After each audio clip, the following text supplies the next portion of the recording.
Сәлем, сіздермен жолы болғыш. Және бүгін бізде ой ағылымы бағытының 4-ші бөлімі. Бұл бағыт бізде қазір оқып жатырған кітаптан маған нақты бір үзінді ұнаса, сол үзіндіні мен өмірде бір аналогия келтіріп, және де неліктен маған ұнады, мағынасын түсіндіріп, сөйтіп талдайтын рубрика. Кеттік.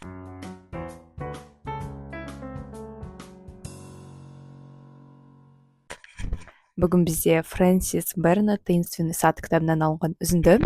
Үзіндінің өзін оқып кететін болсам, был бізде 194-ші бетте орналасқан. Матенька говорит: хуже всего для ребенка 2 вещи: ничего не позволять ему делать по-своему и позволять все. И еще неизвестно, что хуже. Яғни бұл кітапта бізде бала және жалпы баланың балалық шағы, тәрбиесіне көңіл бөлу туралы, қалай бір санаулы ұрпақты өсіруге болады деген сұраққа жауапты осы кітаптан таптым десе болады. Әлі бітірген жоқпын. Жалпы өзім 259-ші бетте екенмін. Сәл бір тағы 100 беттей қалды ау. Дегенімен жарысынан көбін оқығаннан кейін осындай ой қалыптасты.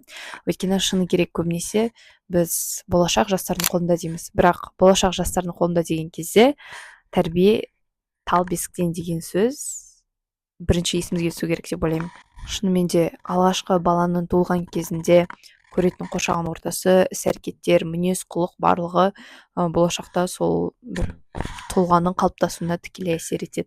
Қазір өте танымал, мысалы детская травма деген сияқты нәрселер, ол яғни кішкентай кезінде баланың бір көрген нәрселері психикасында із қалдырып, ол не ары не бері шығатынын көрсетеді.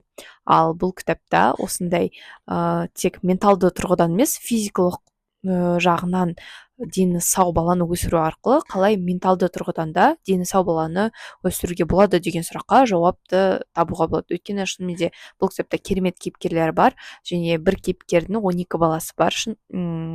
12 баласы бар болғандықтан ол бір керемет сөзді айтады, яғни 12 баланың анасы онша білімді емес, бірақ ол арифметикаға қарағанда балалардың өзі бір арифметикадан кем емес өмірде шешімді табуға үйретеді дейді. Өйткені шыны керек 12 бала ол 12 түрлі тұлға, және 5 саусақ бірдей емес дегендей, өзінің туған балалары болса да әркімнің өзінің бір ерекшелігі бар деген сияқты, әркімнің өзінің мінезі бар. Соның барлығын бір дұрыс тәрбиелі адам болуына және дұрыс тұлға болып қалыптасуына тікелей әсер ететін ол әрине тәрбие. Және анасы бұл жерде бізде кітапта жақсы бір іргетасының қалыптасуына жақсы әсер етеді. Қазіргі ең өзекті мәселелердің бірі шығар, ол менталды тұрғыдан тұрақсыз адамдардың пайда болуы және жалпы адамдардың менталды жақтан сәл әлсіз болуы деген сияқты.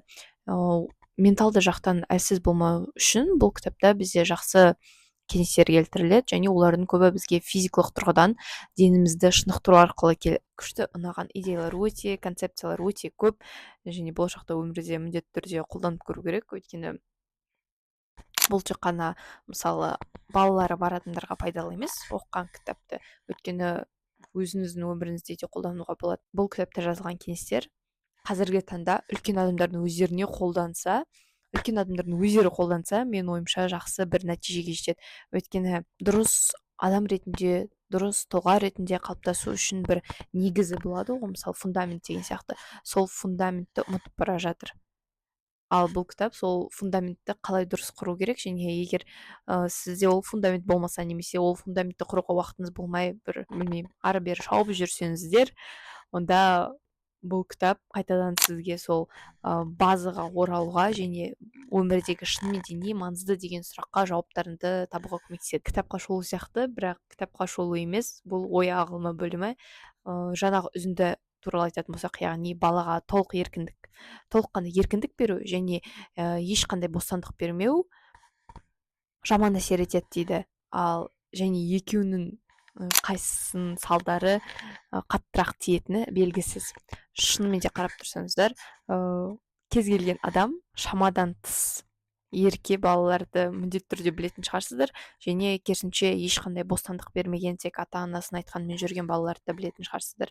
Тіпті мүмкін қазір өссеңіздер де өзіңіз сондай балалардың қатарында болуыңыз әбден мүмкін.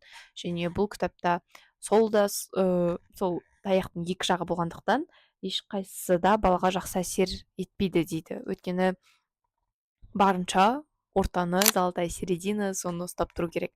Және 12 баланың анасы ретінде, ата анасы дейін деп жатырмын, анасы ретінде қалай сол ар жаққа да бер жаққа да кетпей ортада қалай бір қалыпты тұруға болады, қалай барынша әр баланың мінезіне сәйкес, бірақ соған қарамастан бір адамгершілігі мол болатын адамды білмеймін жасап шығаруға болады деген сұраққа да жауапты таба аласыздар. Дұрыс тәрбие алған адам мен тәрбие алмаған адамның айырмашылығы болады және ол міндетті түрде көрінеді.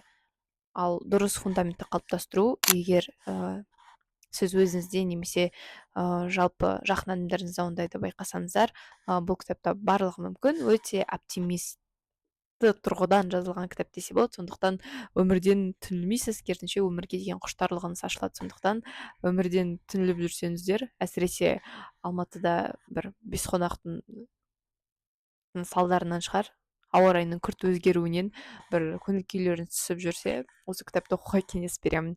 Осымен болды. Назарларыңыз үшін рахмет. Егер бұл үзінді туралы сіздің ойларыңыз болса, бөліскіңіз келіп тұрған пікірлеріңізді төменде күтемін. Лайк басып тіркелуді ұмытпаңыздар. Сау болыңыздар.